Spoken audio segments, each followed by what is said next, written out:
Minnesota Vikings have found themselves a winning formula over the past 2 games, and it's a formula that Zimmer's wanted to incorporate since forever. Run the piss out of the football with Dalvin Cook, and then keep Kirk Cousins out of situations where he could screw things up. Keep bad Kirk Cousins at bay.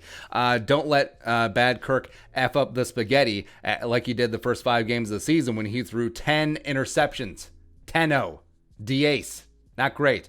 And then Kirk has had the training wheels put on him the last 2 games. And we said last week that the Vikings may be pondering him, and a la shades of Christian Ponder when he was just there in 2012 when Adrian Peterson ran the Vikings into the playoffs. Sure. And over the last 2 games combined, he has 34 total passing attempts against Green Bay and Detroit. And that is less than what he put up in each of the Seattle and Atlanta games. So yes, game script was a big part of the Seahawks and Falcons. Also, missing Dalvin Cook for 1.5 of those games. Yes, weather. Yes, the wind in Green Bay, sure.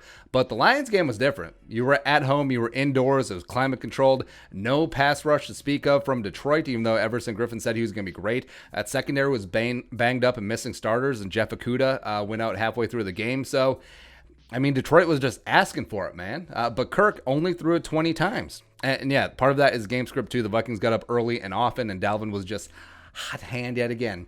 Clackety, clackety, clack. Woo! Like shooting dice. And Kirk Cousins was efficient, though. He threw 3 touchdowns. And I, frankly, see nothing wrong with this formula. And I know it's frustrating. You paid him all this money. You want him to be a top-tier elite quarterback, franchise, blah, blah, blah. He's not going to be that. He's not going to be that guy. He never was. He never will be. And, okay, him throwing it 40 times a game, throwing 2 picks, but 4 touchdowns, and the Vikings still lose. Like, is that better? Because do you feel like you're getting your money's worth at this stage? Or just accept that he's never going to be a Russell Wilson or a Patrick Mahomes or a peak Tom Brady. He's never going to be that guy. But the reason why he got that big contract is because of the quarterback tax in free agency. And also there's a big reason why franchise quarterbacks, true blue franchise in their prime quarterbacks, do not hit open free agency because teams extend them. Teams will franchise them. Washington did that for a while until they're like, all right, Kirk, all right.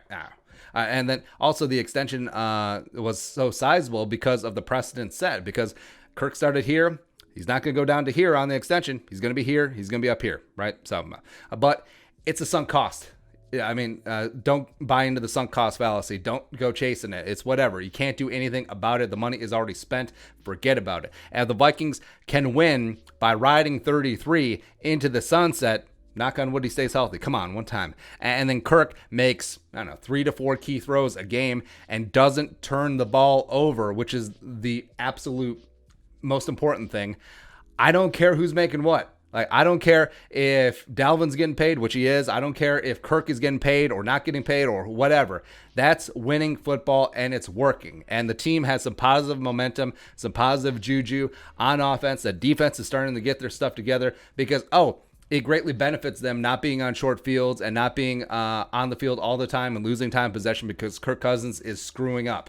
Imagine that. It's so crazy. And yeah, again, I get it's frustrating. And it's a meme that Cousins, $84 million and all I got was a stupid game manager. Who cares?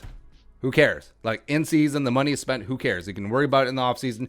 Cut Kirk Cousins, eat that $41 million. I'm all for it. Draft the quarterback of the future, sure. But right now, who cares? Because if and when there will be a time Kirk Cousins has to make a couple of plays when a team does bottle up Dalvin. That could be Monday night.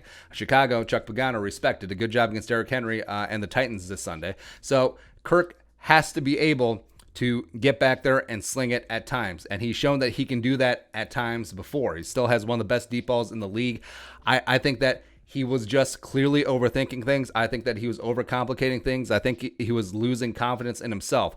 But also, he's way more gunslinger than he gets credit for, so he will go YOLO for sure.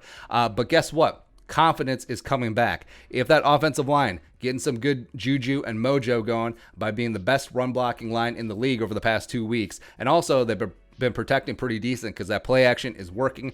Kubiak is calling a great game. And guess what? Kirk Cousins getting off the mat, getting some confidence back, not making stupid mistakes, as well as if he makes a stupid one, who cares? Move on. Don't let it quicksand you like it has before in the past, because when he's called upon, and he's going to be called upon, especially if the Vikings get in some high leverage spots later on. If they get into the playoffs, they're going to need Kirk Cousins to make a couple plays, and maybe he delivers just like he did in the wild card game against the Saints. So I understand the frustration. Yeah, $84 million plus an extension for a game manager, but is what it is, man. But keep the faith. Hopefully good Kirk will be showing up because you're going to need him if the Vikings going to make a run. But your thoughts? Game manager Kirk Cousins? Yeah. Let us know in the comment section below. Subscribe for daily Vikings takes. Want to support that work? Pull some in the Venmo. But until next time, Skol, production value.